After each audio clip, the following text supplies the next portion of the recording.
What is up, guys? Welcome back to the channel. Today's video is going to be a little bit about the Jazz, so if you have the MX-5 stuff, this one's not for you. But today we're going to have a little rundown of the parts haul, what we've got in so far, what's left to order, left to arrive.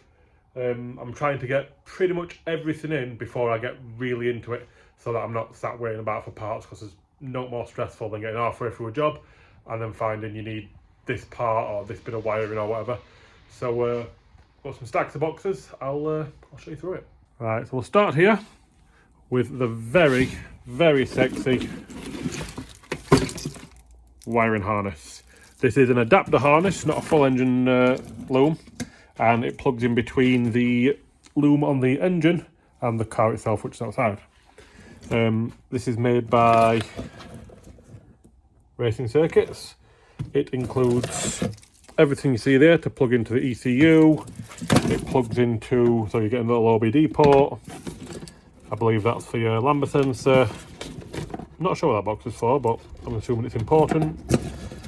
Plugs into your car loom. That's for your drive-by-wire throttle pedal.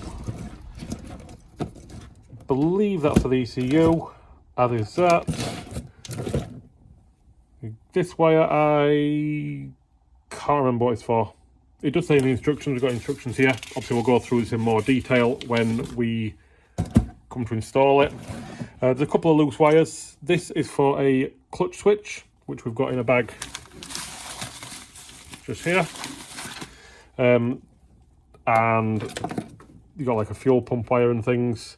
And then there is another wire, which I forgot which one it is. Again, it's in the instructions. Or starter motor. There's another wire for a brake switch as well, so you can wire in things like flat foot shifting and throttle blip on downshift. So yep, fantastic piece of kit. Racing Circuits have been helping me out with this. I've been asking loads of questions. Props, guys, this looks awesome, as expected. Everything's perfect, no complaints at all. That is also an adapter to click into the wiring on the engine, and it converts it so we don't have to run a mass airflow, and we can run a intake air temp, so we're not limited by that.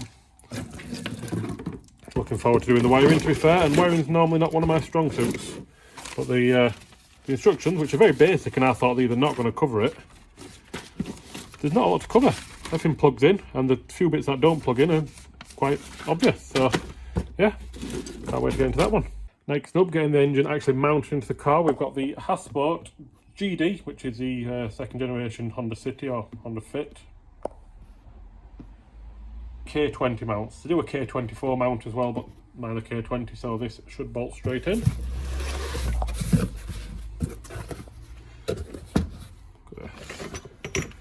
Beautiful machine pieces. Probably don't video very well because it's a little bit shiny.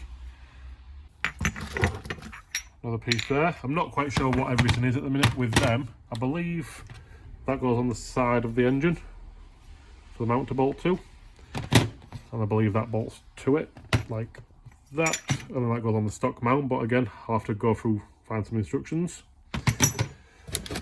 That goes on the back of the gearbox onto the OE mount. That one goes on top of the gearbox to, I believe, the OE mount, and then you've got a big bag of bolts, nuts and a little spacer. Again, there's no instructions in here, so I'm guessing there's some online somewhere. Looks fairly simple, but we'll find the instructions and double check it all.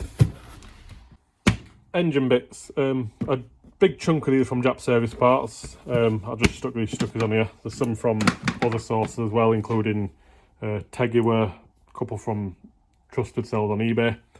But in here, we've got a whole host of bits and bobs. Timing chain tensioner. I believe that's a crank seal. Timing chain, chain guide. OG Honda Bond. Timing guides again. I've wrote on some of them. Look, rear crank seal. Drive shaft seal. Gearbox input shaft. Other input shaft. It's a VTC seal, I think it is, yep. You obviously got a exhaust gasket in there. That's for the water passage, pilot bearing, intake air temp sensor for that adapter on that loom we mentioned, intake air temp sensor, water pump, spark plugs, oil filter. That's for the rocker cover. We've got an intake manifold gasket there. I believe there's a throttle body gasket in here as well. And a new auxiliary belt in there. It's a non-aircon belt. I would like to run aircon, but we'll see how we get on with that. I just got that one while it basically save on postage. So yeah, got a whole host of things to go through the engine to clean it all up. Obviously you'll see at the minute under the sheet. Need to go through it. And I noticed the other day as well, when I was just having a look at it, you can't really see, but up there is the knock sensor. The knock sensor looks like it's been banged in shipping, and it's actually cracked off by the starter motor, I believe it is. So that's not bolted in place. Gonna have to buy a knock sensor. They're about £90 or something like that at the minute. Inconvenient, but yeah, what can you do? In this box, got that auxiliary belt I mentioned. Lambda sensor. This is a used sensor. The only reason being it's a genuine Honda one, and I got it thrown in the deal with the engine and everything. And I thought a used genuine Honda one's probably going to be more reliable than a non-OEM one. Cost they're like £180 or something stupid. ECU still needs sending off to get it all sorted for the swap, but it's an expensive thing, and I ain't got the money at the minute. The long and short of it, so that's gonna have to wait for now. And we've got a couple of pedals. This is a 2008 to 2010 Jazz pedal, which is what my loom's wired for. So we need to find a way of mounting that in the car. We've also got an FN2 pedal, which come with the swap. I ain't got the plug for it, but this is what's been used in the past, and it works. So if we don't get that working, we can always get the loom replugged. Easy enough. And the pads we've mentioned before, they're just some PBS pads to go in EK4 calipers for it, but I'm not worried about that for now. Next up, drive shafts. These are EP3 drive shafts, which I believe are the same as the RSX shafts that you get in the States. So the plan is to run these. Obviously we want tidying up and painting. We'll keep the factory inner CVs. We'll just swap them shaft to shaft because the shafts are slightly different length. We'll do away with the EP3 outer CVs and swap in the Honda B series inner CVs. Sorry, outer CVs. All we need to do is knock this ABS ring off. Lots of fresh bolts, bit of grease, and all the clips and whatnot. And that should bolt in, no problems. The engine did come with a clutch and flywheel. I did think the clutch and flywheel were upgraded based on some paperwork that come with the car, but it looks like it's a factory flywheel, but it has got a fresh-ish clutch.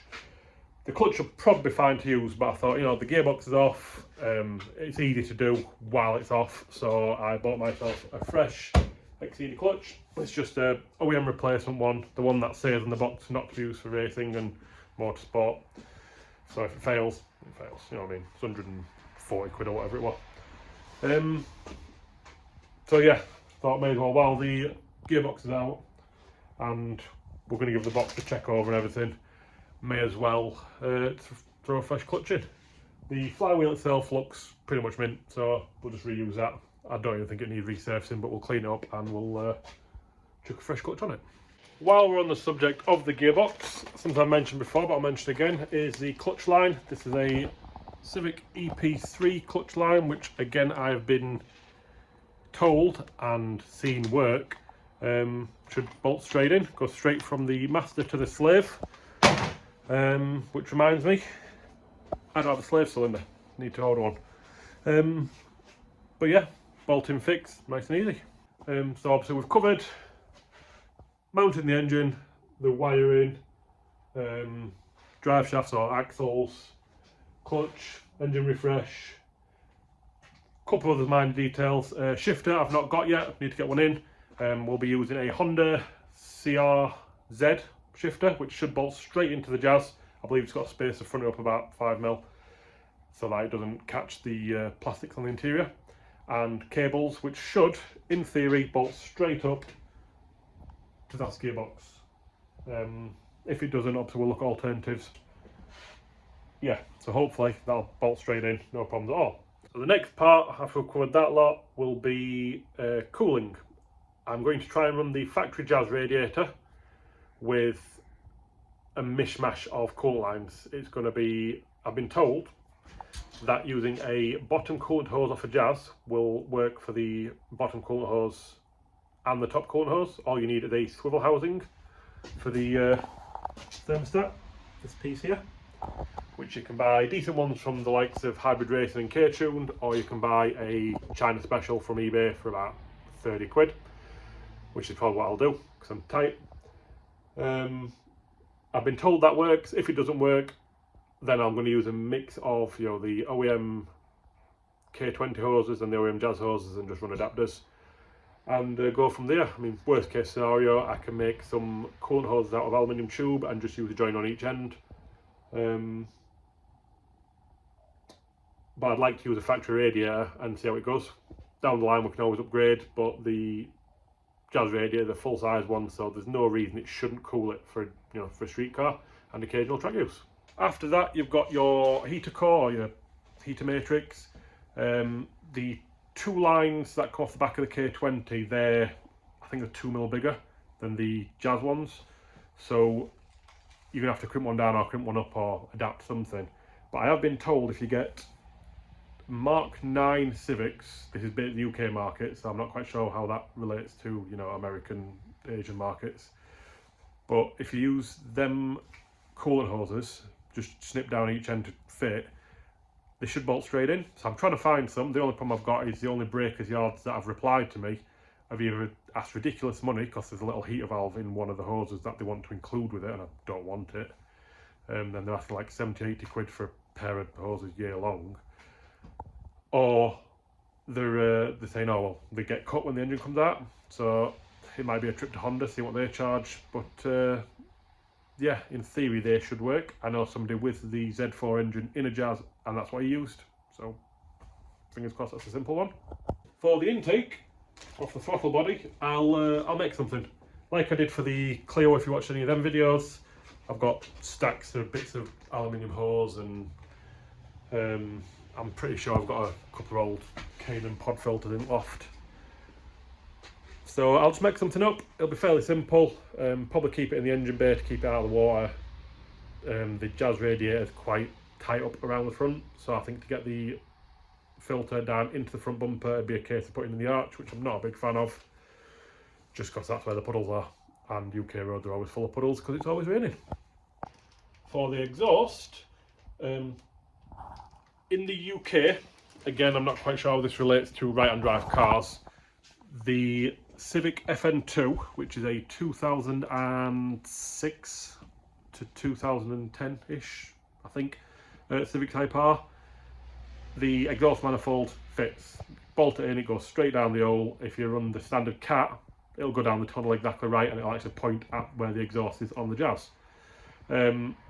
So you could run this manifold with a aftermarket D-cap, put a sports cat in if you want, and then build an exhaust up, which is what I plan to do.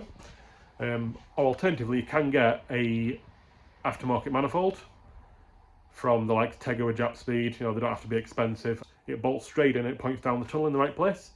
So my plan is to use a standard manifold with an aftermarket D-cat, and I'll probably put a sports cat in it to try and keep it friendly for the annual inspection, the MOT.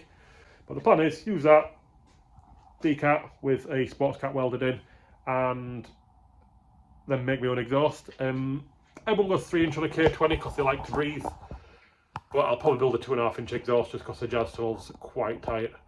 So probably build a 2.5, and if we need bigger down the road, we can always make something else. I've even got a 3-inch box sat on the floor there, and some 3-inch pipe, and in this cupboard I've got some 3-inch bends. So I could make a 3-incher up, but I think tight is going to be a bit tight down there. We'll see. Might just go 2.5. Probably see closer to the time. Again, it to come down to cost as well, because I've got some 3-inch stuff. I'd have to buy the 2.5-inch stuff. So we'll see. That's pretty much where we're up to. So got them bits in there ready to go. In theory, I could start going through the engine now, but I'll explain why I'm not in a second. But in theory, I could start going through the engine now. So I need to order in the shifter, decide what I'm doing with exhaust, intake. I need to check if I have got any pod filter in there. Oops. But that's a simple one. Can order that and pretty much get them next day. So just need a shifter. Need to decide what's happening with coolant hoses, but that might be a case of mocking up when we're in the bay. And we can make a start on it.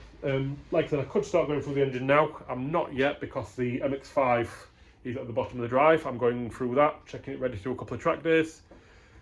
So once that's done, I want to help my friend Vern with a couple of bits on his BMW, which is in a previous video again if you want to check that out. But we need to put a wing on it, harnesses, things like that. Once that's done, and I don't need the bottom of the drive, I can pull the Jazz round and get it up in the air, and then I won't need to move it, hopefully, providing the MX-5 doesn't break or crash.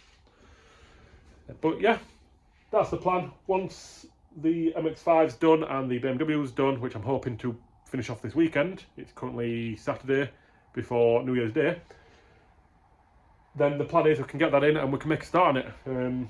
I need to drop that gearbox off with a good friend of mine as well, Ads. He's going to go through it and just double check it, synchros and things while it's out. And then yeah, we can make a start on it. If you're into the kswap Jazz stuff, subscribe, follow along, and hopefully we'll see you on the next one.